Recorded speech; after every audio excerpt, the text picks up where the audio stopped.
hot summer morning,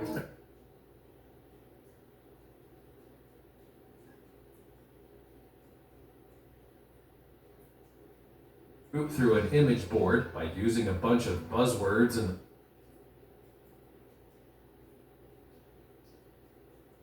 implemented.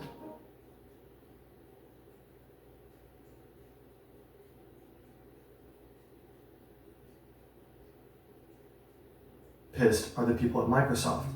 The investigation picks up speed. Just weeks after the auction, the FBI raids Nathan's, aka Anime Freak's, house and arrests him. Sanad Nishayawat, aka Sonic, tries to distance himself from the group, but his house gets raided too.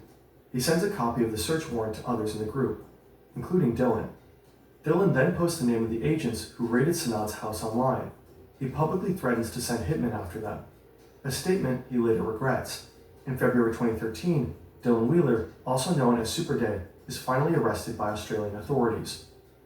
Austin has learned from Nathan how to fake FIFA coins and turn it into a business. Just Waldinsky.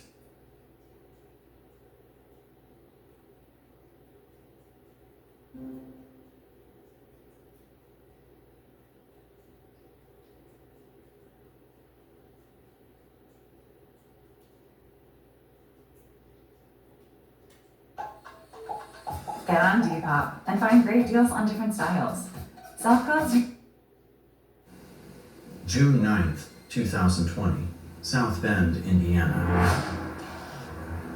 It's around 2 a.m., and while everyone is sleeping in South Bend, a blacked-out car is speeding through the city's streets. Inside are 5 members of the criminal gang known as Choppa Boys. They're carrying handguns, flashlights, and even an AR-15.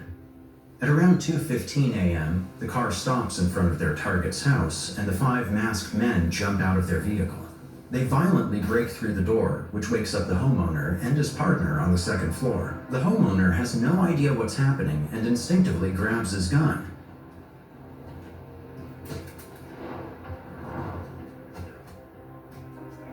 After a short fight, the homeowner is immobilized on the floor and his partner is caught in the bedroom.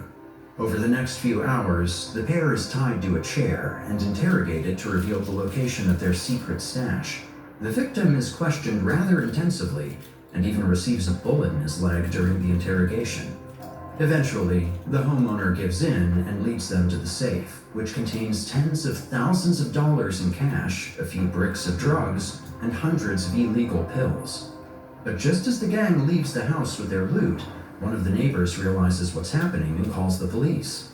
When the authorities arrive, they find a completely ravaged house, 2 people tied up, and a bunch of drugs laying around the house. However, nobody could have expected that this incident was part of a complex web of crime, fraud, and deceit that would lead the FBI straight to the mastermind of one of the biggest crypto hacks the world had ever seen.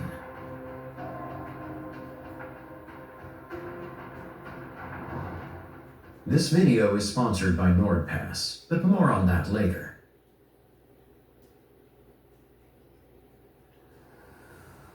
June 25th, 2020, Cedar City, Utah. It's late at night, and a young couple sits inside their car. They're waiting for someone to pick up a backpack they've got. However, as the minutes go by, nobody shows up. But just as they're about to leave, 2 men approach their vehicle and signal for them to exit the car. The couple doesn't know the men and reluctantly steps out of their vehicle, when suddenly another man appears with an AK-47. At the same time, the other 2 men take out handguns and order the couple to open the car's trunk.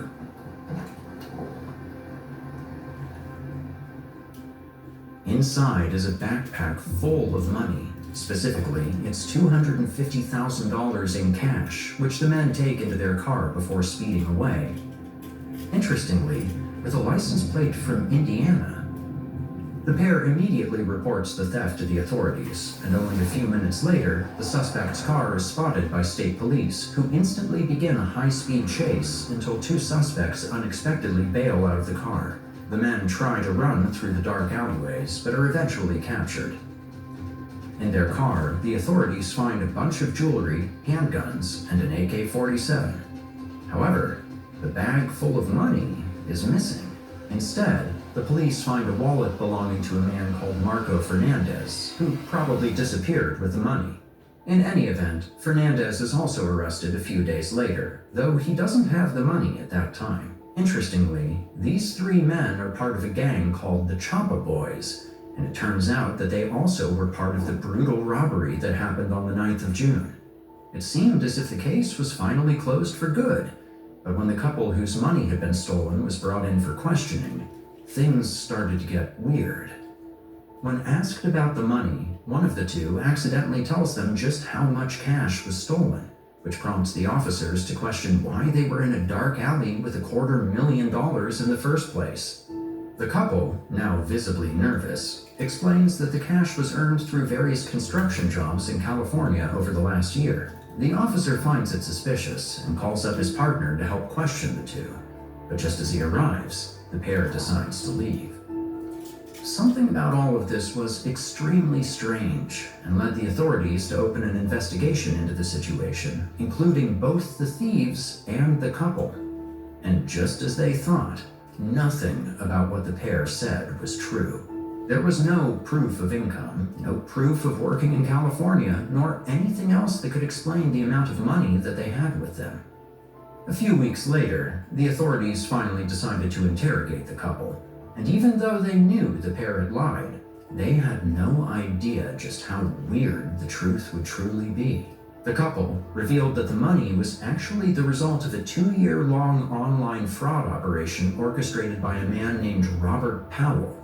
According to the pair, Powell had been buying PayPal accounts on the dark web. He would then transfer funds from these accounts to dummy accounts using additional stolen information purchased from illegal websites. Finally, Powell would employ money mules, like the couple, to send the stolen funds from the fake PayPal accounts into their personal bank accounts, which they would go on to withdraw as cash and give to Powell for a percentage. So, instead of a simple robbery, the FBI was suddenly involved in a complex cybercrime investigation. However, things got even more interesting when the criminals told the police just how much money was being made, stating that they knew of at least $1.3 million in the last 2 years. There was just one problem. Nobody knew who Robert Powell really was, at least for now. Either way, the authorities believed that there might be a connection between the Choppa Boys and the mysterious Robert Powell. And just as they thought, the criminals confirmed the couple's story, adding that the robbery had also been orchestrated by Robert Powell, who allegedly wanted to gain influence with the gang. And once this was revealed, the authorities quickly changed the focus of their investigation, making Powell their new main target. February 2021, Highland Park, Illinois. It's the middle of the day, and a group of 3 fraudsters connect with each other in real life. They initially know each other only by their online personas, El Swapo 1, M, and Punslayer. All 3 reside in the US, and although it's unclear how they came together, they all specialize in one thing: social engineering. And El Swapo 1, as his name suggests, is also highly experienced in SIM swapping. To keep it simple, SIM swapping is a form of fraud where a scammer transfers someone else's SIM card to their own device. By doing so, the attacker gains control over the victim's phone number. This allows them to intercept text messages and authentication codes, effectively bypassing 2-factor authentication security measures and giving them access to the victim's accounts. Either way, the 3 begin planning their first SIM swap, and when they discuss money mules for the cash out, El Swapo 1 claims to already have a network of money mules at his disposal. Later in the day, El Swapo reaches out to a very particular set of money mules and asks them to join his new scheme. Interestingly, these money mules are none other than the ones that had been set up by Robert Powell earlier. And of course, this makes El Swapo 1 none other than Powell himself. However, the couple, which was cooperating with the police at this point, begins asking him a bunch of suspicious questions, leading to Powell cutting them off in the event that they had been compromised. This was a major loss for the police. But even worse, since Powell realized that something was off, he started to cover his tracks, both online and offline. He knew something was wrong, and wanted to cut ties to any previous scams. But at the same time that Powell was trying to get rid of his past, the FBI managed to discover a bunch of strange stuff about him. Apparently, the 23-year-old Powell was living in a $2 million mansion in Highland Park, Illinois. Furthermore, he and his girlfriend had a bunch of high-end sports cars. But strangely enough, neither of them had any legitimate income. Mid-February 2021.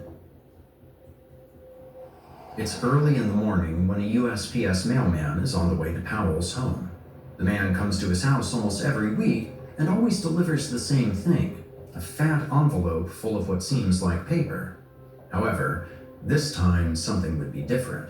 When the mailman exits his vehicle, the envelope pops open and a bunch of money falls out. The mailman quickly picks everything up and gets back into his truck. He counts the money, and it's at least a few $1,000s. He doesn't really know what to do, and decides to call his supervisor, who consequently alerts the police. At this point in time, everything around Powell is extremely suspicious. People link him to crime. He's rich without a job, and he gets $6,000 sent to him every week. Eventually, the FBI decides to talk to Powell about the money and his overall situation. Nevertheless, Powell simply says it's how he pays his landlord. But of course, he doesn't say just how or why the money is being mailed to him in the first place. Either way, at this point, the FBI has so much incriminating information on him that they had to take the next step. Early March 2021. It's around 10 a.m., and Powell is currently eating breakfast when he suddenly hears extremely loud speakers that seem to be outside of his house. He then takes a peek out of the window and sees a bunch of police cars in front of his house, and the speakers are telling him to come out. Suddenly, his door is smashed open, and a group of armed agents storm in before handcuffing him on the floor. As they take him out of his house and into a police car, he can only watch as federal agents swarm inside. However, the only thing the feds find is an unregistered gun, and he's charged with a misdemeanor gun offense. Interestingly, they find a bunch of phones and documents linked to phone providers, and in their affidavit, the FBI even states that Powell was possibly perpetrating SIM-swapping schemes. Despite this, the FBI lets Powell go, but decides to keep an eye on him. Nevertheless, the agent in charge of Powell's surveillance must have been incredibly incompetent. March 7th, 2021. It's late at night, and only a few days after his house was raided, Powell is chatting with M and Punslayer. The three are talking about SIM swaps and want to go for their first real swapping attempt. Eventually, they decide to go after a man they found on social media. The target has a public profile and posts about his personal life multiple times a day, which makes him the perfect identity theft and SIM swap victim. The three fraudsters then run an in-depth background check on him and even find his personal address on the dark web. Next, one of them purchases a fake driver's license from a dark web market and fills it out with the target's information, but with a picture of Punslayer, who is a 22-year-old man named Carter Roan. Once Roan has everything he needs, he hops on the next plane to New Mexico. There, he visits the victim's internet and phone provider's shop, claiming that his SIM stopped working. He shows his fake ID and asks for the number to be transferred to another SIM he's got in his phone. Without any further questions, the employee transfers the target's phone number to Roan's SIM in a few minutes. The SIM swap had been incredibly easy and would mark the start of a truly generational SIM swapping operation. However, this wasn't an isolated case. Hackers can easily find personal information, account details, and more info through so-called dark web data dumps, where hackers sell and publish the data they stole from their database hacks, such as AT&T in 2024.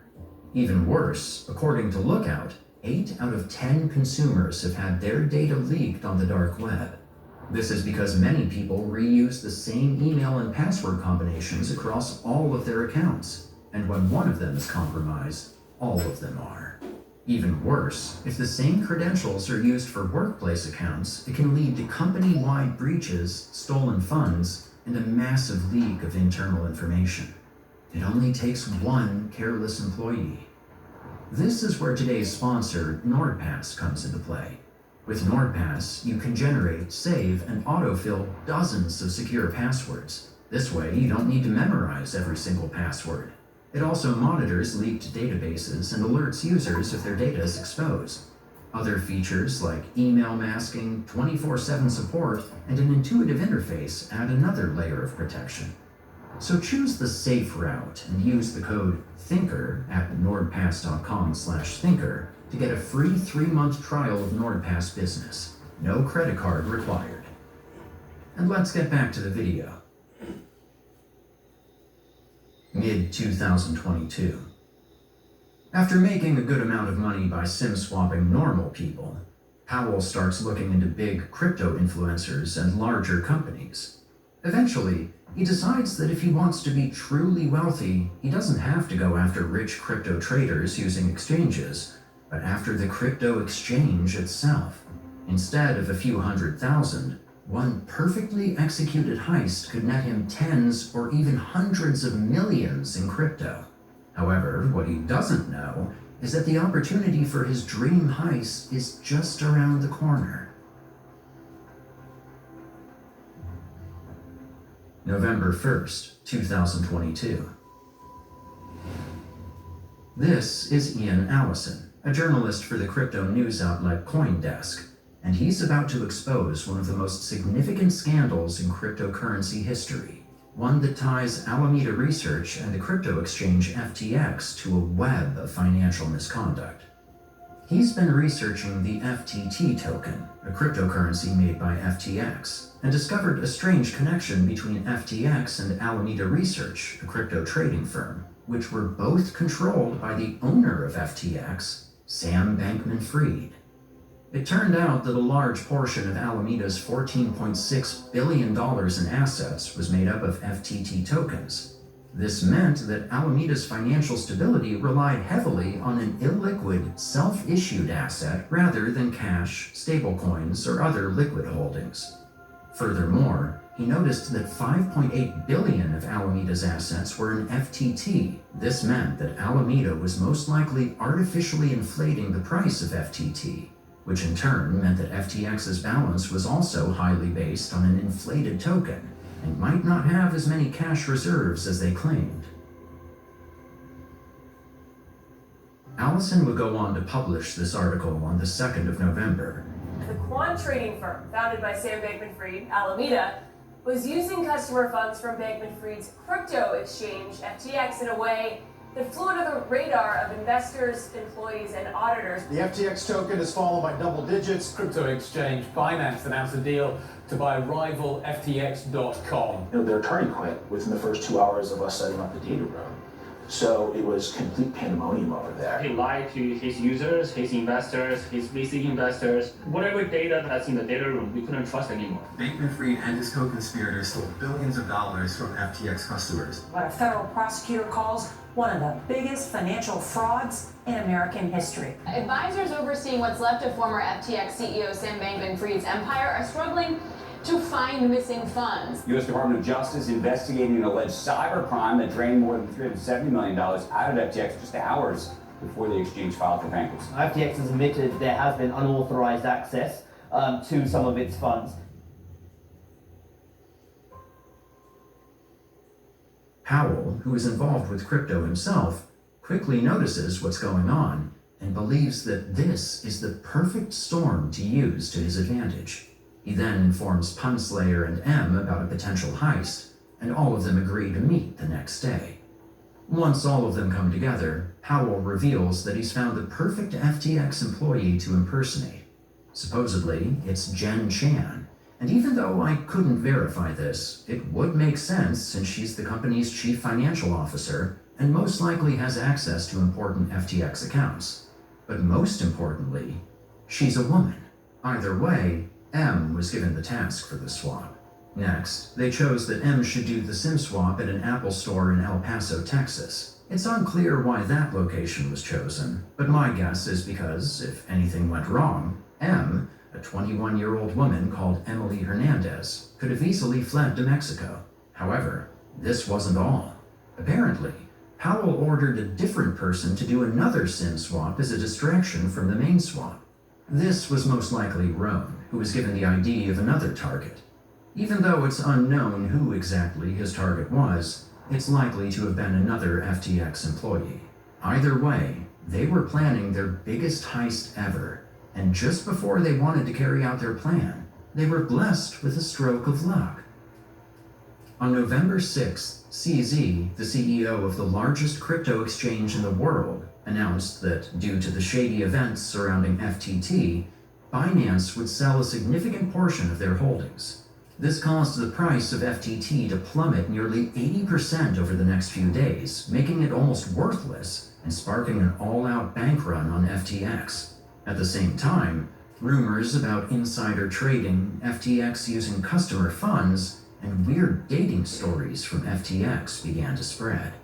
And right as the entire crypto world was in utter chaos, Powell and his team decided to make their move. November 11th, 2022.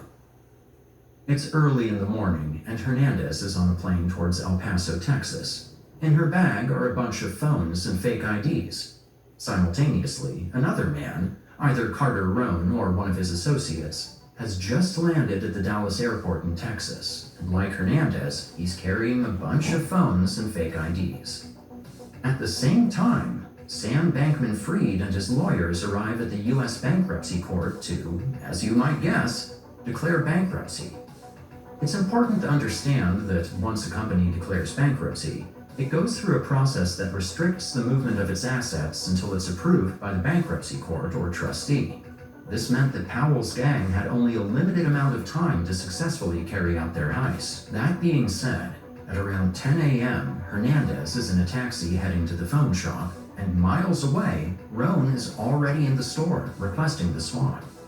Luckily for Roan, the store is busy, and the employee quickly completes the SIM transfer without any issues. He then contacts Powell, who gets to work. In a matter of minutes, he steals over $1 million from an alleged FTX employee known only as AC. But shortly after Powell finishes the first theft, his phone starts to ring.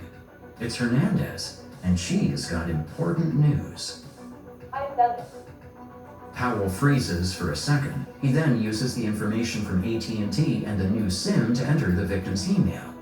There, he strikes gold. The account is linked to FTX's financial control panels. He tries to enter with the details he gathered from snooping around the victim's emails. And it works. He's now inside FTX's finance management portal and has access to hundreds of millions of dollars.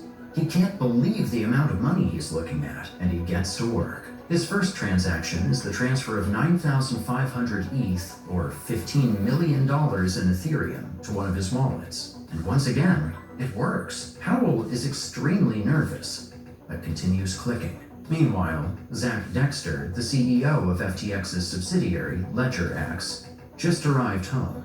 But for whatever reason, the first thing he decides to do is sit down at his computer and check FTX's wallets on Etherscan. That's when he notices that something's off. Funds seem to be disappearing every few minutes, and he hasn't been informed about anything.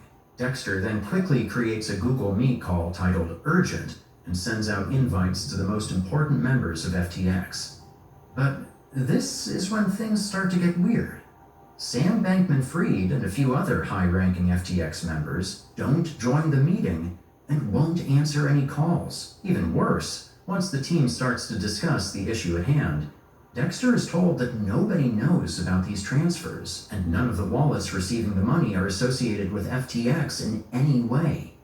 This meant that FTX had, without a doubt, been compromised. Either way, Dexter decided to call a representative of BitGo. You see, BitGo was going to be the company that provided cold storage wallets for the law firm overseeing FTX's bankruptcy proceedings. So Dexter decided that they'd be the ideal people to take care of FTX's money. However, after calling BitGo, they stated they'd need at least half an hour, but the thief had already stolen $300 million and was pocketing about $10 million more every few minutes. there simply wasn't enough time. That's when one of the employees offered Dexter his Ledger Nano, and even though it wasn't the legal thing to do, there was no other option left. Meanwhile, Powell was just clicking around, making new wallets and transferring money to himself over and over. But shortly after 10:30 p.m., he notices something strange. Funds seem to be disappearing from the FTX wallets that he has access to. That's when he understands that his scheme has been discovered.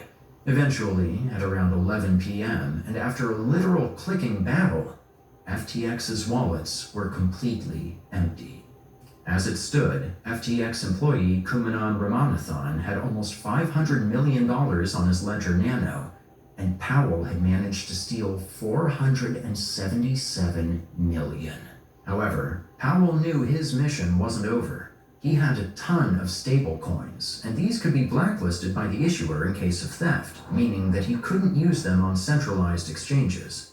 But Powell knew this and began to launder, and to launder a lot. Uniswap, PancakeSwap, new wallets, cross-chain bridging through multi-chain and Wormhole. He was doing everything he could to sell his stablecoins. In the process, he lost over $91 million to fees, price changes, and other circumstances. But Powell still had over $300 million, which he had exchanged for mostly Ethereum and other native chain tokens. Next, a big chunk of this ETH was sent to so-called mixers or tumblers like the now sanctioned Tornado Cash. You see, a mixer is essentially a single place where funds are sent to and withdrawn from all the time. And since there are so many transactions going through the mixer wallets, no one knows whose funds are taken out of the mixer. This is due to the fact that inside of the mixer, all funds are essentially mixed together, making it impossible to know who is withdrawing funds at any given time. Either way, Powell now had a bunch of ETH in mixers, but since he didn't want to put all of his eggs into one basket, he also cross-chain swapped some of his ETH to Bitcoin. And to do this, he used ThorSwap and Renbridge, which ironically is owned by Alameda. Finally, this Bitcoin was once again sent to mixers like Sinbad and Chipmixer, where the trail is cut off and the laundering process basically completed. At this point, it was time for Powell and his team to celebrate.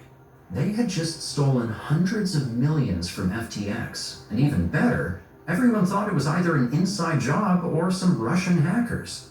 Nobody knew the truth, and let's not forget that Powell organized and executed this operation while he was under investigation for his previous fraud. So whoever was in charge of surveilling him did a terrible job, and was possibly indirectly responsible for FTX's complete collapse. Either way, it was truly a masterpiece of a heist. But for whatever reason, they didn't stop SIM swapping. And that was a huge, huge mistake, because FBI agent Brent Bledsoe began to investigate FTX's supposed hack and found weird connections to a known fraudster called Robert Powell. Now, I need to clarify that the following segment is pure speculation on my part, because there's no concrete information on how they got caught.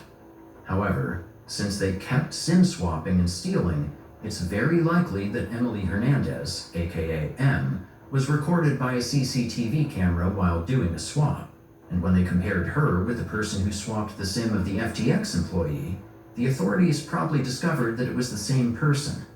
Then, when Hernandez got arrested, she gave up Powell and Rome. I say this because during the ongoing trial, Emily Hernandez pled guilty, and part of her plea deal was that she cooperate with the government. This means she was likely offered a deal after being arrested, which involved giving up her partners for a reduced sentence. As to Powell, he's currently under house arrest and just asked permission to go to Chuck E. Cheese for his girlfriend's birthday, with his trial still being underway. Something that I found weird is that pictures of these three are nowhere to be found, and the case has no attention given the degree of crime that occurred. Here we go. Eyes on the prize. It's sniper time! Looking deadly.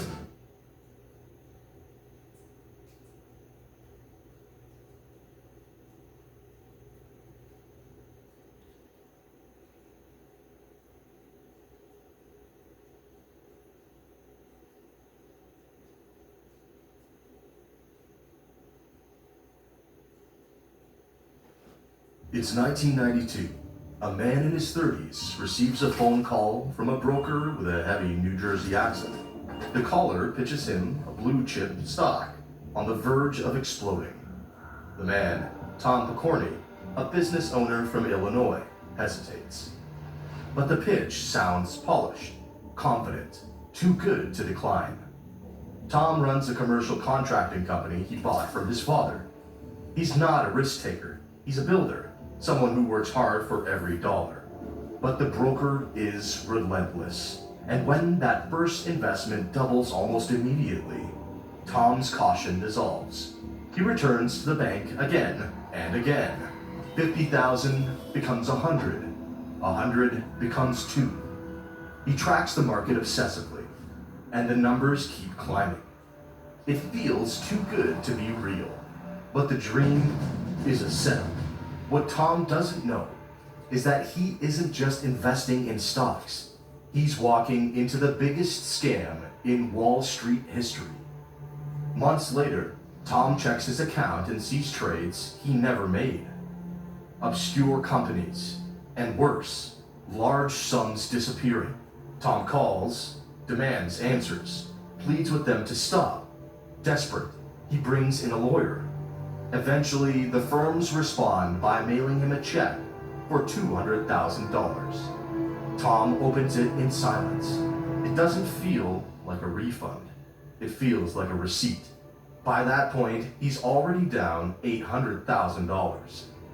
Tom Picorni was just one of thousands. Ordinary people, contractors, retirees, working families, all methodically drained by the same evil business model that cost investors hundreds of millions. A model built by a man who somehow still lives in wealth and luxury to this day. The so-called Wolf of Wall Street, Jordan Belfort.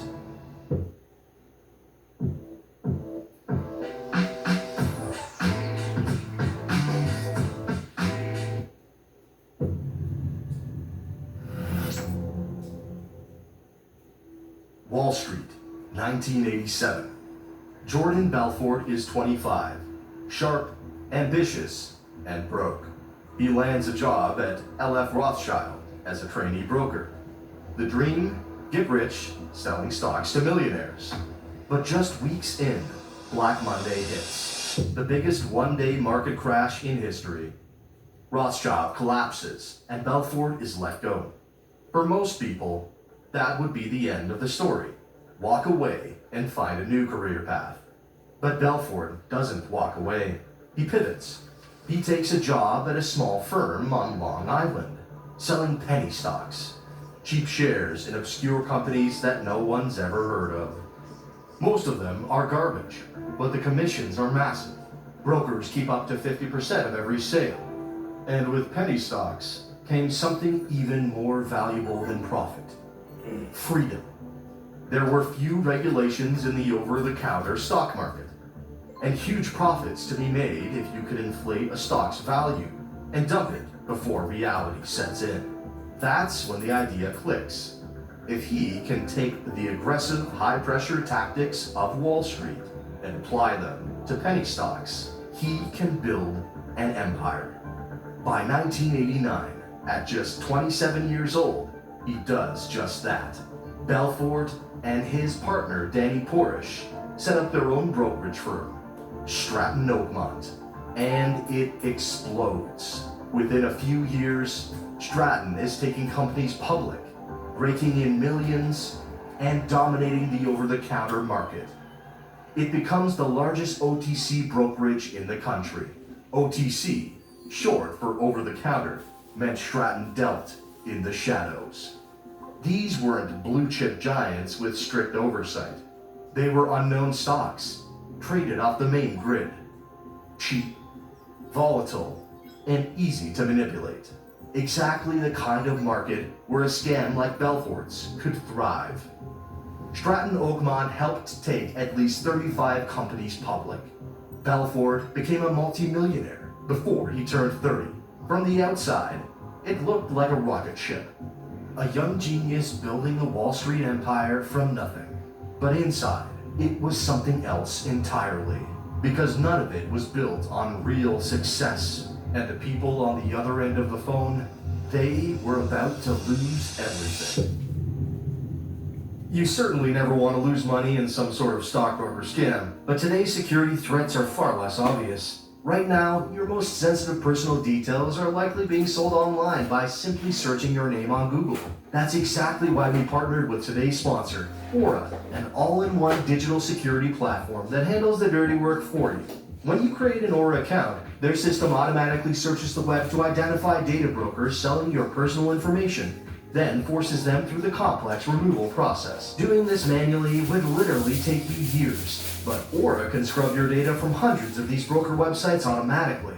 Within just a few weeks, you'll see a dramatic drop in those annoying spam calls and junk emails. But Aura goes way beyond just data removal. They're continuously scanning the dark web for traces of your personal information, and will immediately notify you if anything suspicious occurs. Plus, you get access to their premium VPN service featuring over 100 server locations worldwide.